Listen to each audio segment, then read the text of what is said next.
What's up? I'm Nakoro. I've been going for a while, but I'm coming back with it again. So we're going to talk about struggles. Struggles is a good thing to me, right? I always thought it was a bad thing. Always taught that it was a bad thing. Going through struggles make it difficult for life. People purposely put struggles on you and chains on you, that type of struggle to make life harder. But to me, struggles is good when you're aware of it, because struggle causes awareness. When you don't know, that's when you're a victim. And it's an endless cycle of being a victim. So when you're ignorant to struggle, then you become a victim and you live in that forever. Or if you choose to stay in the struggle. But struggle creates awareness. Because when you realize you're in a struggle, you realize something's wrong. And then after that realization and awareness that you're in a struggle, it becomes a choice of what you can do to fix that struggle, to get out of that struggle, or to develop from that struggle, which then brings you to a power of conquering that struggle, or conquering those vices, or conquering those things that are trying to keep you down, right? Because you got to be down first before you get up. You got to be planted in the soil before you grow, right? So to me, struggle is not a bad thing. Ignorance is the veil over your face, right? The blind, right? You not being able to see clearly. That struggle starts to lift that veil off your face so you can see a better picture, so you don't see in a fog or a haze, right? So you can see clearly what's going on. And once you see clearly what's going on, then now you got to make a choice, right? In order to conquer that struggle, to overcome that struggle. So between this struggle and this overcoming, between that is a choice. That's your choice of what you're going to do, right? What you going to do to make yourself get out of that struggle. How? What steps you got to formulate? What plans you got to strategize? You know, what time period, how long you got to go through the struggle in order to develop yourself and overcome it. So before you overcome it, you got to make a choice. And before you make a choice, you got to have a realization that you're in a struggle. So a lot of times we point all these struggles externally. So I'm going to give you an example of myself. I had 2 children prior to my marriage. And I had them with 2 different females. And in that situation, I was going through a struggle that was hard. And I was blaming the mothers. I was blaming the institutions, the system. I was blaming everything else possible, my environment I grew up in, everything I was blaming for this. And I was living in this struggle, which made me angry, which made me ignorant, kept me ignorant, which had me negative in other relationships that I had with other people, with myself, with things that I wanted to create, my values, right? Because things I create make me more valuable. And was having a struggle with that because I had a struggle with that situation of being a father to my sons. And it wasn't until I realized that it was a struggle that I had to deal with, that I had to overcome, that I had to choose to overcome, no matter the outcome of it. And as I sat there and I realized what I did, having children, for me, out of wedlock, having children with people that we probably don't do good in a relationship-wise. So how are we going to do good when we go our separate ways? How is that going to work if our relationship together is not good? And there probably was also social cues there that was showing me that this is not going to work out. So why would I have a child with these people? Or why would they have a child with me? Either way. So again, taking them out the situations, the mothers, the system, taking all that out of the situation, the environment I came from, and seeing what I struggled with that caused that. So I had to lay in my bed. I made it and I had to lay in my bed and I had to eat that, right? It was really bitter eating that. Taking accountability for that was really bitter.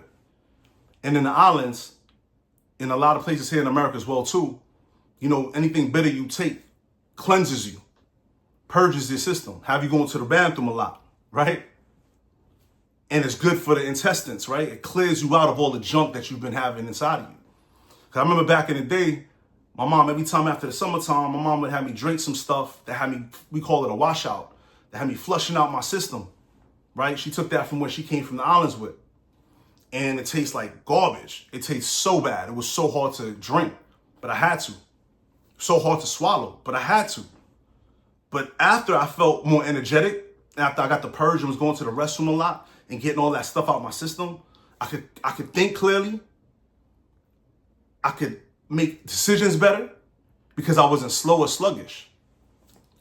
So until I took that time of dealing with that struggle of not being around my kids or having a relationship I preferred to have with them, and I took out of the equation of what the mothers and the systems or whatever the case is, and I took that on myself, and I dealt with those struggles of making bad choices, not being aware of the effects of my actions on others that I love, that I could love, years down the line, that it could affect, and it had to make me more disciplined in my choices. So for me, it ended up being that I said I would not have a child again unless I was married. And on top of that, a person automatically would accept my 2 children as their own. And I have 2 children now with my wife. And I'm able to be there with my children, to help them daily, to go through struggles, to be there at critical points of their life's development that I wasn't able to be for my other 2. And before I married my wife, and my kids were able to come around a lot more back then, because they're older now, she treated them as her own. Wherever I was going and doing something, she took them and made sure they were good, picking them up from daycare, bringing them to events, making things for them for the weekend to enjoy, being involved in them, cooking dinners for them, making sure they're showered, they're fed, watching them say, hey, you finished with that? Put the chair in, put the dish in the sink, put this away. This daily task to become a better adult, to be a mature person, have values and morals. And if I didn't make those choices when that happened with the negative situation that was going on with me and them, and dealt with my struggles of dealing with that, I would have never formulated this relationship with my wife correctly when it comes to children. And I wouldn't be able to have my children now that I'm with, that I'm able to be there for. So again, even now, my oldest son came around. He hangs around me. He comes, when he can. He's older. He's more of a man now. And at first, when he came around, I was just trying to be that father-son thing, and we were bumping heads on it. I just wanted to have all those times that I missed and put all those things in him that I am, that he is, that he would understand. And it was hard, and it caused a blockage with us because he wasn't around me like that. I didn't know him like that. He didn't know me like that. And I had to take that in consideration. I had to fall back again and say, why I'm having such a struggle with this relationship with me and my son. And that's my son, my blood. And I had to realize again, because the way I was attacking it, the way I was trying to make this what it was, should have been before, instead of dealing with what it is right now, that he needs time to learn me. I need time to learn him. We need time to develop our relationship how it is now, where he's at now, and grow from that. And I had the conversation with him about it. And he felt the same way. And then we both realized that our communication was wrong. We both saw that. He said it to me, taking his own self-inventory of his struggles with our relationship. And I saw it too when I said it to him. And it helped us. And it made me slow down what I was trying to force upon him, so we could be a better father and son now, at where we are today. So if I didn't realize those struggles that I went through, I could have repeated the same cycle that happened to my 2 sons, to my new children. I could have created something more damaging for my wife. And I could have been sitting in that sulk and stereotypical form of thinking that was trying to be produced in me anyway, and keep that going. Right? I don't ever, even when my kids are not around, someone asks me how many children I have, I always say all of their numbers of who they are. I always say it, around or not. Because I created that. I did that. That's not their fault. Right? I wasn't mature enough to handle my struggles at the time or whatever that was. right? And also that caused that. So I accepted my struggles and I overcame my struggles of that. And it helped as future came along. I still had to go through hurdles of that struggle of what I felt, the hurt and pain inside, the hurt and pain they felt inside, the contradictory things that we all was dealing with and hearing. And I had to still deal with that because I had to realize that I made choices and I had to adjust those choices. Not talking about the choices that other people made, the ones that I have no control over. But again, if I would have chose correctly the first time, I would not have had to deal with that situation. So if it wasn't for the struggle, I wouldn't have awareness that something was wrong. I would have thought stereotypically and say, yo, that was fine. That was all good. But it wasn't. And I was showing that in my daily actions, and my daily routines, and my relationships, and just how I felt about life.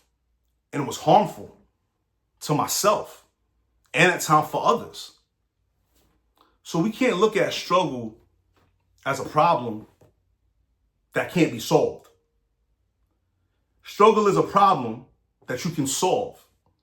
You're given problems at school when you're going to school to solve them. You're given problems at work to solve them. And the more you solve the problems, the more valuable you become. Right? So we have to look at that struggle as a problem that we can solve, which is a choice to solve them, to overcome them, which makes you valuable. So the struggle is the problem. Choosing it, what you're going to do about it, that's the solution. And overcoming it is you becoming more valuable. And you got to take these things as an opportunity to make yourself greater. It's no longer looking at so-called mistakes or what I call life experiences and things you can and can't control as saying you can't do anything about it and you're worthless. We're not going to do that. We're going to look at that as an opportunity to say that, oh, I can solve a problem to become great. And I'm going to solve my problems first. Because you can't go over there trying to help someone else until you take care of your own. And you can't worry about who agrees with it. You got to stand on your own with how you're solving your problem. Because everything is not right for everybody. And everything's not wrong for everybody. This is a correct way you need to handle things. Right? Way you solve things. So let's not look at the struggles as a way to be stuck and bottomed down and can't get out. Don't allow yourself to be a knowing victim. You don't know you're a victim, that's different. Right? When you're ignorant and you don't know, I can't blame you or fault you for that. But when you say you got to struggle, then you aware if you know you got to struggle. Then you know something's wrong. And you continue to have that struggle, then you're not choosing to fix it or deal with it for however long or how hard that might be. Right? The only way you're going to overcome is to deal with it. And that's a choice to do something about it. And that's a solution to the struggle that's the problem to bring you to overcome, to make you more valuable. So again, let's not look at these struggles as something wrong. Let's look at it as that our minds is waking up. Right? Our ether's waking up. We're getting stronger. We're getting more aware. We're getting more light to ourselves of what's going on. We're lifting the veil of ignorance. And we choose now what to do with it. The ones who don't choose to do anything about it, I can't tell you nothing. That's on you. That's still a choice. That's still a choice to complain. That's still a choice to point fingers. That's still a choice to do nothing about it if you know you're in a struggle. So let's look at that. Let's lift the veils of ignorance with our struggles. Let's solve the problem. And let's be great. Because we're not waiting for opportunity. We create an opportunity.